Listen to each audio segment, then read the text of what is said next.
Oscar Oiwa's Dreams of a Sleeping World is an immersive art experience that investigates the deeper subconsciousness of people. This dome invites the audience to contemplate their inner minds and reflect on dreams. When the outside world is too much, where does our subconscious mind take us to reflect and restore our minds? This is Oiwa's intention for this dreamy space. His work taps into a surrealist theme of exploring the human mind. This work had been commissioned by Pacific Asia's Museum's director, Bethany Montagano, as she had seen Oiwa's previous dome works. He began in 2013 and continues to do them on site of the chosen exhibit. Using an expansive space, acrylic, and more than 100 Sharpies, Oiwa and a team used every inch of the dome to create a dreamy landscape that was completed in about 2 weeks. There appears to be no starting point and no end. Oiwa sketches the beginnings of his work, but in the end it takes a life of its own. Where one path appears on the wall, it trails off into the next dream. The work is monochrome, focusing more on details than colors used. These colors are reminiscent of classic Japanese manga and influential to Oiwa's style.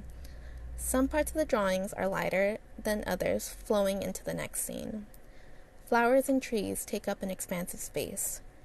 Nature takes on a peaceful meaning to aid Oiwa's purpose.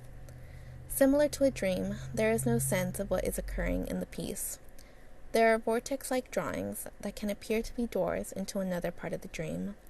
One can only speculate what goes on in the next part of their subconsciousness. In the center of the exhibition is a bed with more drawings from the dream world. It is a literal gateway into the dream world. In this case, the person is awake and reaches for their subconsciousness in a conscious state. It is a peaceful reprieve of the chaotic world. His inspiration stems from the craziness of today's world that propelled him to create a sanctuary. Oiwa's work aims to settle the mind.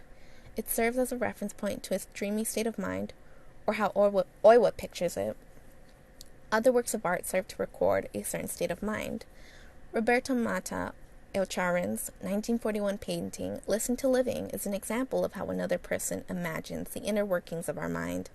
Elcharin's work uses multiple colors that create a distorted scene of a person's mind. The darker colors take precedent over the lighter side. Like Oiwa's work, there is no rhyme or reason to Elcharin's paintings. The colors add a dimension of the different layers of the mind, just as the 3D aspect of Oiwa's work serves to be immersive. In contrast, Elcharin's work points more towards a destructive nature in the mind. The period in which Elcharin creates his work was a time of war. Both artworks deal in surrealism, with Oiwa's work serving to get people to calm their minds.